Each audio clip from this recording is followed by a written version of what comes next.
मैं हूँ कशफ, मैं हूँ निम्रा और हम हैं जतोई सिस्टर्स।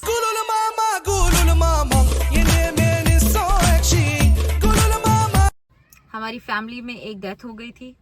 अच्छा, डेथ और शादियां ऐसी होती है ना कि पूरा खानदान मिल जाता है।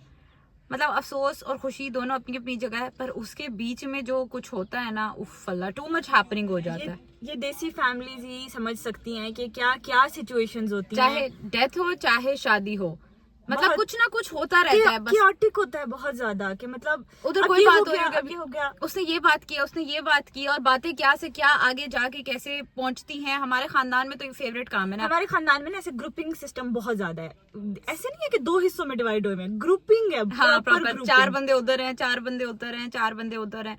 इस तरीके से इन लोगों ने सबने ग्रुप बनाए हुए हैं। आहिस्ता आहिस्ता ना छांटी होती जा रही है। अच्छे अच्छे लोग एक साइड पे होते जा रहे हैं, अजीब अजीब लोग एक साइड पे होते जा रहे हैं। लेकिन खैर बहुत क्योटिक सिचुएशन थी। हमने बहुत सारी चीजें देखी हैं, हैंडल की हैं, मैनेज किया ज्यादा, और हम पागल हो गए थे।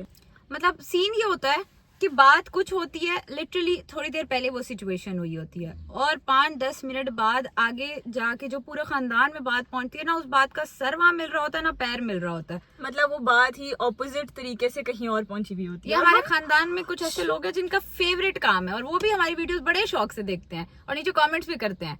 पता भी है हमें कि वो करते हैं, तो करते रहे, इससे फर्क नहीं पड़ता यार। लेकिन हमें हंसी आती है यार कि ये लोग इतने जाहिल के बच्चे हैं, ये अभी तक उन्हीं चीजों में ही, उसी जमाने में जी रहे हैं कि हम इधर का झूठ उधर बता देंगे, उधर का झूठ उधर बता देंगे, और ऐसे झूठे हैं कि उनको लगता है कि किसी को पता नहीं है कि वो झूठ बोल रहे हैं। एक और बात आई, हमारी फैमिली में ना एक ह्यूमन है, एक पर्सन है जो कि कंपल्सिव लायर है। मतलब जो क्रॉनिक लायर्स नहीं होते, जिनको आदत होती है बिल्कुल, मतलब जहाँ जरूरत भी नहीं है बस झूठ बोलते जाते होते, ऐसे ठक ठक ठक ठक ठक ये बात की है ना कि उनको पता ही नहीं होता। मतलब वो बात कम करते हैं, जरूरत भी नहीं है वहाँ झूठ बोल रहे होते हैं वो। अब जैसे बात हुई कि वो उन्होंने बोला कि चाय तो पिलाओ, चाय कौन पिलाएगा, हमारे घर आए हुए ना, तो मैंने कहा, आप ही ने कहा कि हम पिलाएंगे। तो हालांकि हमारी उनसे बड़े अरसे से लड़ाई थी, वो फर्स्ट टाइम वो पर्सन हमारे घर में आया था, ठीक है, फिर भी हमने उनको बहुत अच्छे तरीके से, मेरी अम्मा ने, हम आगे बहुत सारे मसले हैंडल कर रहे थे, तो हमने कहा फिर भी अच्छा नहीं लगता, लोग होंगे, खाना बना लो। खाना बना लिया हमने, चाय बनाई, खाने, सब कुछ सब बना के उन सबको खाना खिला दिया, सब कुछ करा दिया। उन्होंने बोला कि चाय कौन पिलाएगा, तो आप ही ने कहा हम पिलाएंगे, मैं बनाने चली गई। हम बिल्कुल ठीक हो जाते हैं कि ठीक है, आप एक बंदे के घर आ गए, खत्म हो गई बात। सिखाइए कि जो बंदा घर आ गया, बात खत्म, बिल्कुल अच्छे से ट्रीट करो, ठीक है। हमने कहा ठीक है, सब कुछ सॉर्ट हो गया, बस खत्म हो गया इतने सालों के बाद मसले। खाना पीना खा के वो लोग चले गए हमारे घर से।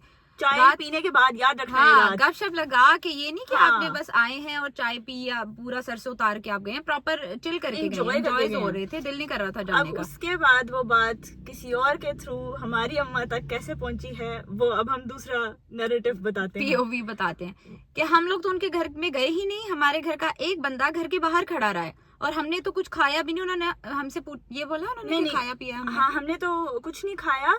और दूसरी चीज, हम तो उनके घर में कहीं गए भी नहीं, ऊपर वाले पोर्शन में भी नहीं गए। हम क्यों जाएंगे, हमने उनका घर क्यों देखना है। और दूसरी चीज, वो हमारे घर के अंदर आए, हर एक कमरा देखा, टॉयलेट्स देखे, टॉयलेट यूज किया, ये, और वहाँ जाके हर किसी को बोल रहे हैं कि हमने तो देखा ही नहीं है कुछ, हम तो बस नीचे गए और आ गए। और उसके बाबा ने बोला, बेटा चाय तो बनाओ। तो कशफ ने कहा, बाबा सिर्फ आपके लिए? तो उन्होंने कहा नहीं, इसके बाबा ने बोला सबके लिए बनाओ। ऐसा कुछ भी नहीं हुआ था। इस बात में झूठ की क्या जरूरत है, मतलब ये तो कोई बात ही नहीं है ना झूठ वाली। उन्होंने खुद बोला कि चाय कौन पिलाएगा, और मैंने बोला कि हम पिलाएंगे। मतलब इस बात कैसे, इसमें झूठ की क्या जरूरत है यार। कि भाई कशफ के बाबा ने बोला बेटा चाय बनाओ, कशफ ने बोला बाबा सिर्फ आपके लिए, तो उन्होंने कहा नहीं बेटा सबके लिए। ऐसे लोग ना लगता है ख्वाब देखते हैं और उनको रियलिटी और ख्वाब मिक्स हो जाते हैं। मुझे ये बात समझ आ गई है, ये कंपल्सिव लायर्स हैं, जिनको ना आदत होती है झूठ बोलने की। उन्हें खुद भी पता नहीं चलता कि हम इन बेवजह चीज, मतलब लोग चीजों पे कि चलो कोई वजह है, आपने अपने आप को प्रोटेक्ट करना है, या कोई भी वजह है, ठीक है, आपने इसलिए झूठ बोला। ये तो बस अन्य वाह झूठ बोलते रहो कि कोई भी बात सच बतानी है। मेरी अम्मा को मैंने बोला कि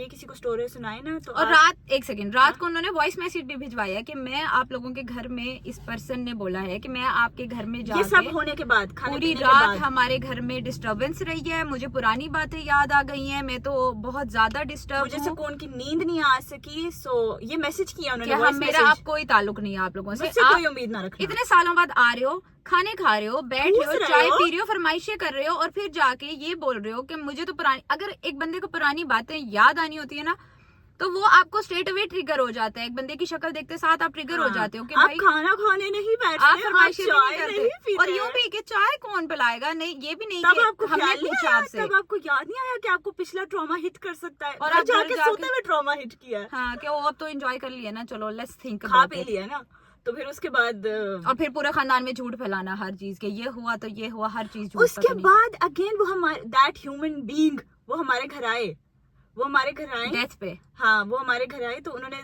देखा मतलब सब, हमें और एक फिर रात पहले हम एम्बैरेस हो रहे हैं यार, एक बंदा कैसे मतलब शक्ल स्टेप दिखा वन, सकता है। स्टेप 1 आप इतने सालों बाद किसी के घर आए। स्टेप 2 आपने वॉइस मैसेज करके बोला कि मुझे बहुत डिस्टर्बेंस रही है पूरी रात, और भी बहुत सारी वो बहुत बातें गंदा थी। वॉइस नोट था, ठीक है, और बहुत ज्यादा, बहुत ठीक बकवास थी है। उसमें। उसके बाद थर्ड स्टेप आप फिर आ गए हमारे घर यार, मतलब हमें ही वॉइस मैसेज भेजा है, हाँ ये और नहीं कि हमें किसी और के हमारे थ्रू भाई आया को भेजा, और उसी के बाद हमारे घर आ गए। यार ये कैसे, ये पागल है, ये कौन से नशे में रहते हैं ये मतलब कोई लोग? बताए कि इस चीज का हम क्या समझें? मतलब है। भाई या तो आप आर होते हो या पार होते हो, आप बीच में क्यों लटक रहे हो भाई। यार ये बेचारे ना पागल हो गए हैं, मुझे सही यही बात लगता है। है कि अल्लाह सबको हिदायत हासिदों दे, की नजर से भी बचाए, सबको बुरी नजर वालों से भी बचाए, आमीन। और ऐसे पागलों से भी बचाए। आमीन। अब इस वीडियो को लाइक करो, कमेंट कमेंट करो, हमारे चैनल को सब्सक्राइब करो, और बेल आइकन भी प्रेस कर दो, क्योंकि हमारी ऐसी चटपटी वीडियोस और भी आने वाली हैं। और कमेंट ढेर सारे किया करो please. Thank you. Gulul mama, you name